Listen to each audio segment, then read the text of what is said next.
Setelah saya mengamati videonya Verbum Veritatis atau Daging Ngadas,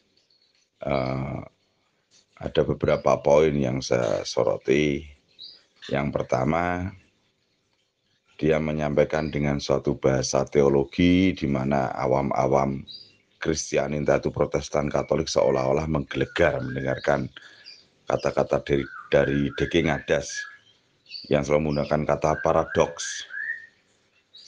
Kalau fair saja, banyak awam-awam dari Kristiani, entah itu Protestan, komunitas gereja, entah itu Katolik, apa makna paradoks tersebut diterjemahkan dan membuat suatu pembungkusan kata-kata dengan seolah-olah kata-kata paradoks. Yang kedua, itu yang pertama. Yang kedua, dia menyampaikan suatu bapak gereja Cyril. Dia tidak tahu tulisan selanjutnya dari Cyril. Coba dibedah lagi. Cyril menyampaikan seperti apa tentang kealahan dari Kristus Yesus. Di situ ada poin dari Cyril. Bahkan bukannya dari Cyril, semua bapak gereja. Bahkan Paulus pun juga menyampaikan yang disatukan dengan kata-kata dari Romo Abad atau Romo Deso. Kalau orang itu bisa menuntaskan ketritunggalan yang kudus itu, manusia itu akan keblinger, siapapun orangnya. Kalau orang itu bisa menjabarkan secara rinci, detail, runtut tentang Tritunggal Maha Kudus, kesuciannya itu, akan keblinger. Karena itulah konsekuensi kasih. Betul, Romo Abba itu betul. Konsekuensi kasih, ya seperti itu. Karena kasih itu tidak melakukan suatu perlawanan apapun. Itulah Allah. Allah menciptakan segala sesuatu, hal dunia, jagat raya, semesta. Itu tidak akan dihancurkan. Kalau boleh saya panjangkan lagi, karena dia tidak tahu makna hal penciptaan alam semesta berkaitan Tuhan sendiri tidak akan menghancurkan. Karena dia tidak ada konsep, mohon maaf teman-teman tim disclaimer, tidak ada konsep purgatorium. Itulah konsep purgatorium, di mana manusia juga tidak akan masuk ke neraka. Semua dibersihkan. Nggak ada yang sia-sia Tuhan menciptakan itu, nggak akan dileburkan. Kalau iman kekristenan yang sebenarnya, kalau kita sebagai iman Kristen yang sebenarnya di Katolik, nggak ada neraka. Semuanya akan dibersihkan terlebih dahulu. Dan pasti akan masuk di kerajaan kekal bersama para kudus. Saya takutnya nanti Daging Ngadas akan mengalami suatu stres berat itu. Betul kata adik saya Henry, setop-topnya kamu punya titel apapun, kalau kamu tidak mempunyai imamat suci, ya kamu awam kayak saya ini. Akan keblinger itu nanti. Sementara itu yang saya jabarkan dapat 2 poin ya. Tolong Daging Ngadas menjelaskan paradok yang spesifik seperti apa. Siapa yang dengar. Terus yang kedua, baca tulisan Bapak Gereja Cyril yang runtut dan sepenggal-sepenggal. Begitu Steve. Terima kasih untuk video umpan lambungnya. Halo, semangat pagi. Selamat pagi, selamat siang, selamat sore, serta selamat malam dimanapun ibu bapak berada. Berkah dalam salve. Ibu bapak dan rekan-rekan, hari ini saya akan menanggapi suatu video dari saudara Daging Ngadas atau kanal YouTube-nya Verbum Veritatis. Berkaitan dia merespon dari kanal YouTube dari Romo kami, Romo Abba, dengan channelnya Romo Deso. Ada beberapa poin yang akan saya sampaikan menanggapi videonya Daging Ngadas. Dia menanggapi hal berkaitan dengan sesuatu hal, yaitu siapa yang disalib, Allah atau manusia Yesus, kan seperti itu. Pada dasar poinnya seperti ini. 1 poin, saya akan berbicara hal konsisten. Dalam hal ini Daging Ngadas tidak konsisten.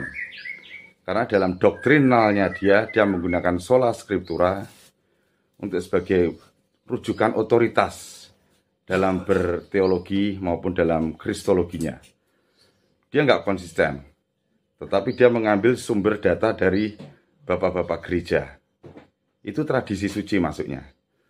Kalau saudara Deki Ngadas ingin mengambil kekristenan yang utuh, ambil semuanya. Jangannya Anda bermain standar ganda atau bahasa saya double starter. Tetapi di sini Anda menggunakan kutipan dari Bapak Gereja Cyril, itu pun Anda sepenggal, tidak utuh. Itu poin pertama ya. Anda sudah tidak konsisten. Kalau Anda ingin belajar tradisi suci, utuh harus utuh. Jangan sepenggal-sepenggal. Tahu nggak yang Anda sampaikan kalimat dari Cyril yang secara utuh? Jelaskan mengenai paradok yang utuh. Belajar konsisten, saudaraku Deki Ngadas. Kalau Anda berbicara sola scriptura, sampaikan dengan sola scriptura. Tidak usah menyomot-nyomot dengan ajaran apostolik. Ini kebuntungan dari sola scriptura. Akhirnya Anda mengambil dari pihak apostolik. Khususnya Anda menanggapi romo kami, klerus kami, pastor kami. Dengan menggunakan bapak gereja pun Anda comot-comot. Ini wujud tidak konsisten. Tidak ada betul-betul komitmen Anda dalam mengajarkan.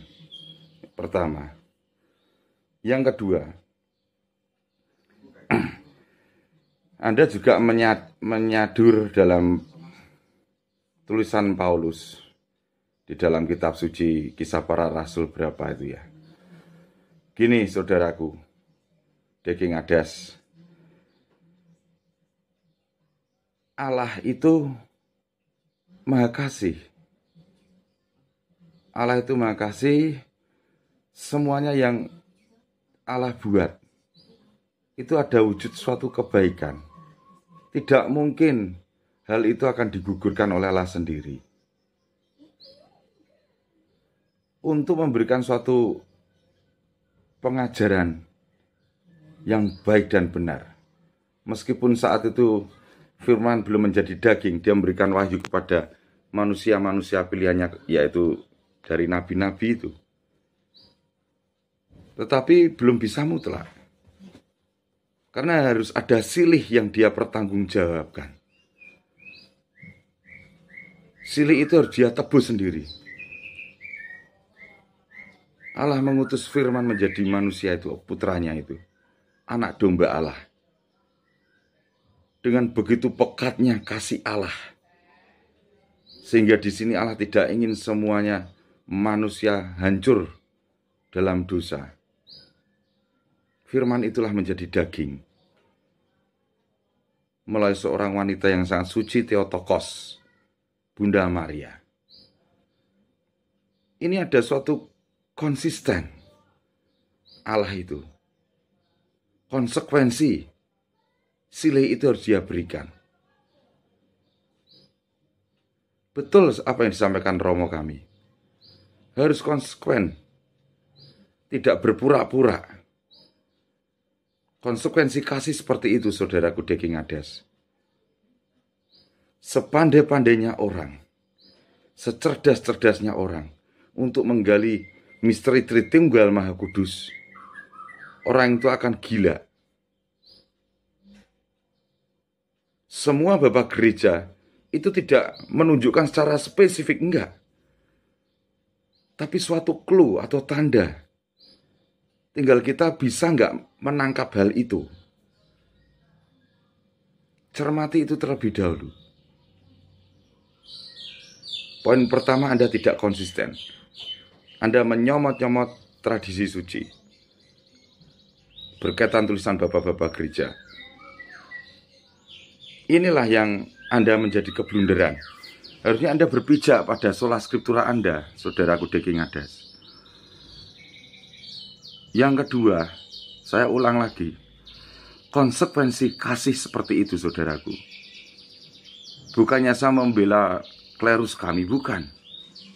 Tetapi itu pemahaman dari kekatolikan seperti itu, untuk memahami suatu Tritunggal Maha Kudus. Pertanyaan saya, ada nggak tulisan Tritunggal di dalam kitab suci? Kenapa Anda harus meyakini betul-betul Anda harus memegang pekat Allahku itu Tritunggal? Cari. Anda di sini sudah main pada pola pokok iman pokoknya. Anda standar ganda. Anda mengimani Tritunggal Maha Kudus, mengimani seorang Kristiani. Anda untuk menjabarkan tulisan Tritunggal ada nggak di dalam kitab suci? Anda beruntung, saudaraku Deki Ngadas. Hati-hati. Untuk menanggapi para klerus-klerus kami, hati-hati. Cukup kami awam-awam. Bukannya kami mati-matian membela klerus. Enggak ada mati-matian membela klerus. Yang kami junjung adalah Tuhan Allah kami, Kristus Yesus. Saya menghormati klerus kami, karena klerus kami mendapatkan imamat suci. Itu tabisan, itu meruntut. Itu warisan. Itu ditularkan, ditabiskan terus menerus. Sedangkan dari pihak Anda nggak ada tabisan imamat, itu nggak ada. Sepandai-pandainya Anda, sekeren-kerennya Anda tidak memiliki imamat suci. Ingat, Anda terputus di abad 16 oleh Martin Luther. Itu romo kami. Simak aja video yang sudah saya bentangkan berkaitan sejarah abad 16. Kalau Anda ingin belajar kekristenan yang benar, jangan comot-menyomot berkaitan tradisi suci. Anda kitab suci aja comot-menyomot. Apakah sudah tepat Anda lakukan itu, saudaraku Deki Ngadas?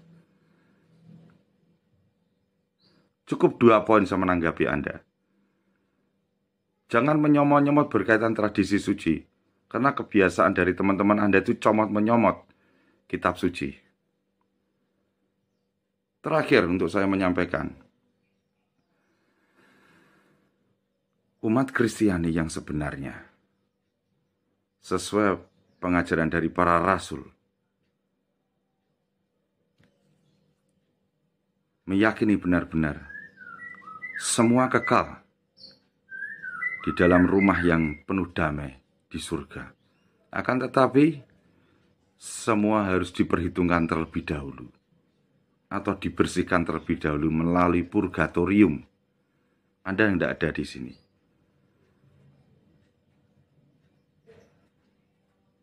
Semua akan dipertanggungjawabkan di situ dulu. Ya. Itulah kasih Allah. Konsekuensi Allah. Dengan kasihnya yang luar biasa. Firman itulah yang disalib. Firman itulah yang menyelamatkan manusia. Firman itulah yang menjadi daging. Belajar yang lebih dalam lagi, saudaraku Deki Ngadas. Terima kasih. Semoga sejengkal argumentasi saya untuk Anda, saudaraku Deki Ngadas, supaya Anda bisa lebih belajar lagi berkaitan dengan 3 pilar kekristenan. Kekristenan awal Katolik, magisterium, tradisi suci, dan kitab suci. Tuhan memberkatimu, saudaraku Deki Ngadas. Tetap semangat dalam berkarya. Salve, berkah dalam.